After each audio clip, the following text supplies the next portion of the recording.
જય શ્રી કૃષ્ણ બહેનો અને ભાઈઓ, ધર્મ કરમ ચેનલમાં આપ સૌનું સ્વાગત છે. આજે આપણે જોઈએ મંગળવારની કથા.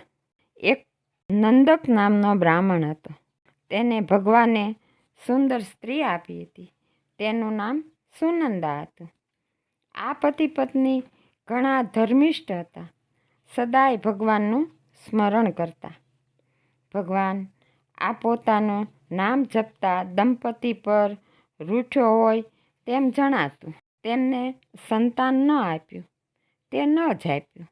નંદક ઘરડો થયો ત્યારે તેણે એક ઓળખીતા બ્રાહ્મણની છોકરીને પોતાની છોકરી કરી ઘરમાં રાખી. આ છોકરીઓ એના ગયા જન્મમાં મંગળની પૂજા કરતી હતી. તેના અવયવોમાંથી પુષ્કળ સોનું નીકળતું અને તેથી નંદક પૈસાદાર થયો. પૈસો આવતા તે ભાન ભૂલ્યો, અભિમાની થયો. દિવસો જતાં પેલી છોકરી 10 વર્ષની થઈ, પણ તેને પરણાવતો ન હતો. તેથી લોકો કહેતા, નંદક પૈસાના સ્વાર્થે છોકરીને પરણાવતો નથી. આ નિંદામાંથી બચવા તેણે એ છોકરીને સોમેશ્વર નામના બ્રાહ્મણ સાથે મને પરણાવી. વરકન્યા પોતાને ગામ જઈ રહ્યા હતા ત્યારે ધનના લોભે ચોરનો વેશ લઈ તે જંગલમાં સંતાયો. જેવો સોમેશ્વર આવ્યો તેવો તેણે મારી નાખ્યો. પોતાના પતિને મરેલો જોતા તે છોકરી રડવા લાગી. તેના રડવાથી જંગલના ઝાડવા પણ રડવા લાગ્યા. આકાશમાં ઉગેલા ચંદ્ર અને તારાઓ પણ રડવા લાગ્યા. થોડીવાર રડવામાં વિતાવ્યા પછી તેણે પોતાના પતિ પાછળ સતી થવાનો નિર્ણય કર્યો.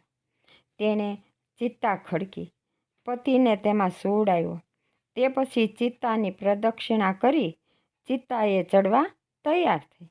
ત્યારે મંગળ પ્રગટ થયા અને કહેવા લાગ્યા, બસ ઉતાવળ ન કર, હું તારા પર પ્રસન્ન છું.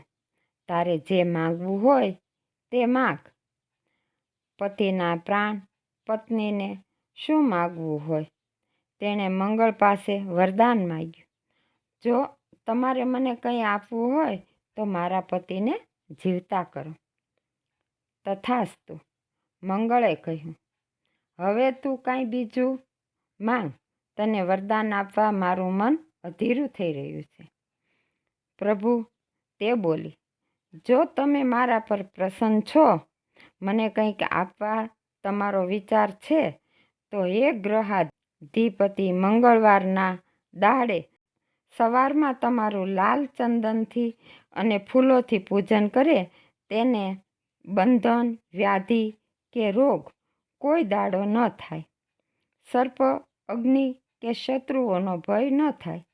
તે ક્યારેય પણ દુઃખી ન થાય. તથાસ્તુ.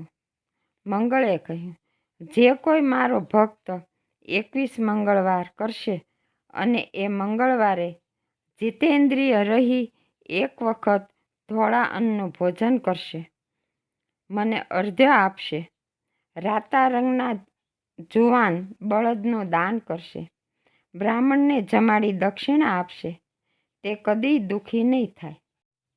એટલું કહેતા ગ્રહાધીપ મંગળ સ્વર્ગમાં ગયા અને સોમેશ્વર જીવતો થયો. પતિ પત્નીએ આ લોકમાં મંગળનું વ્રત કરતા સ્વર્ગ સુખ ભોગવ્યું. તો લ્યો બહેનો અને ભાઈઓ, જો તમને આ વાત ગમી હોય તો આપણી આ ચેનલને લાઈક, શેર અને સબસ્ક્રાઈબ જરૂર કરજો. ફરી મળશું આપણે બીજી કથામાં.